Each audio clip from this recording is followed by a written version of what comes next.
Hey parents, Pastor Seth here from Divine Redeemer, ready for your lesson for this week to help equip you in the conversations you're going to have with your kiddos about this prayer that we know of as the Lord's Prayer.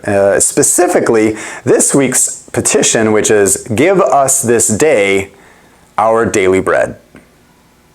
Now there's one main focus that I would love for you to be able to share with your students as you're meeting with them today, and one takeaway. The one focus is a focus on God as the giver of all things.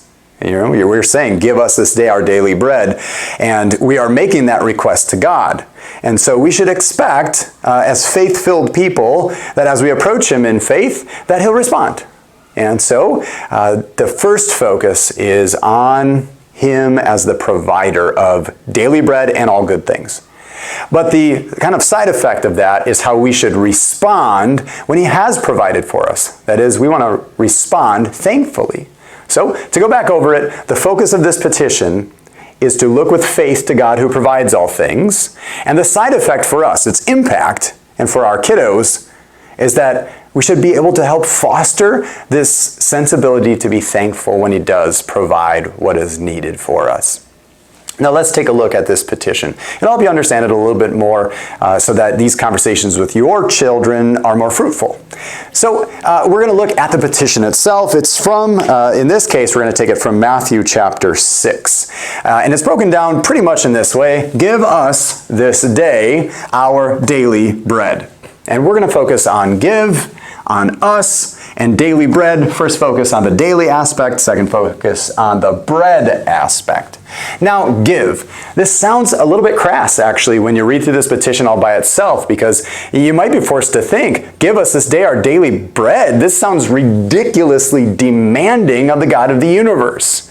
And it would be that way if we felt like we were entitled to Him delivering these services and goods to us, if that was the relationship. But this isn't necessarily an imperative demand. This is within the context of a request. And here's what I mean. When you back up just a little bit further than the actual words of the Lord's Prayer in Matthew chapter 6, verse 8, Jesus is about to show what real prayer looks like. He's given a bad example of folks who do not pray in the right heart, in the right spirit, and He says, "Don't be like them, for your Father knows what you need before you ask Him." And then, so He's basically making this an ask, a request, not a demand. And then verse 9, "This then is how you should pray." So this isn't some kind of entitled demand or anything like that. This is Jesus actually modeling what prayer should look like. If He is our dear Father, as we learned in previous lessons, then we should be able to ask our dear Father for the things that we need. And so this is a perfectly fine request to give, because we're just merely asking or requesting. And if that's the case, as I said before, faith-filled people should be able to ask these questions and ask their Father to help them. The second statement here, us. Who is this us? Well, the us actually is all of God's creation. It's not just faith-filled people, because He provides daily bread to everybody. The scriptures say that the rain falls on the just and the unjust alike. And in that, the scriptures are saying that God is the God of the universe. He's not just the God of a specific group of people. He is everyone's God. He is responsible to care for the entire planet.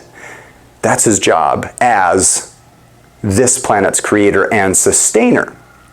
Now, the difference is the us that doesn't love the Lord or doesn't care anything for Him or just flat out doesn't know anything about Him, that us is going to be given daily bread and they don't care about it. And they're not necessarily thankful for it, and they're certainly not going to be content with what the Lord provides. That's the other us. That's just the other creatures. But we us, those who are heeding the words of Jesus here, we're going to have a totally different response, because we know where these gifts have come from, and we know what it took to get them to us. And so we're thankful. So this is why the us is all of creation.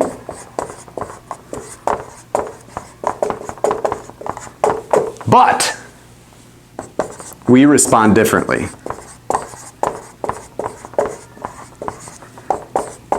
we respond in thankfulness, specifically in thankfulness to the one true God who's done this for us. So then we can move on. We go, give us this day our daily bread. Now I want to focus on daily because many people's concept of God, and maybe even your friends and the people you work with, their concept of God is merely this cosmic entity that kind of wound the world up like this gigantic clock mechanism at creation and then stepped away. And that's the only interaction that he has with this world. He's kind of just hands off, letting the world do whatever it's going to do. That's if you view God as a clockmaker. Jesus in this petition doesn't want us to view God as a clockmaker because that's inaccurate. He wants us to view him as a baker. Because it's a baker whose hands get dirty while it's kneading the flour and the water and the salt and the yeast all together. It's the baker whose hands are intricately involved with forming the loaf. It's the baker that keeps his eyes on the oven as the bread begins to crust. A baker is always intricately involved. And this is why we have a focus on daily bread. Our God in Christ is involved in daily life. And this works in both law and gospel ways. If he's involved in our daily life, he knows what you and I have done that's wrong, and he knows what your kids have done that's wrong. And that can be terrifying, and in a way it should be terrifying. But if he is involved in our daily life and he knows our faults, the same Jesus who is teaching this prayer knows that we need his grace daily. And so this is a beautiful, balanced way of this old Lutheran understanding of the law and the gospel. That our God is involved in our everyday life. He sees our sinfulness in us and loves us in grace despite our sinfulness because of the work of Jesus. And that satisfies the daily part, but it also leads us into the bread part. And here's what I think I just love about the scriptures is how interwoven the entire story is, because Jesus was born in what city? Yeah, he was born in Bethlehem. In Hebrew, that means literally the house of bread. So you've got this Jesus who is telling us about daily bread and how important that is for daily life, born in the city called the house of bread.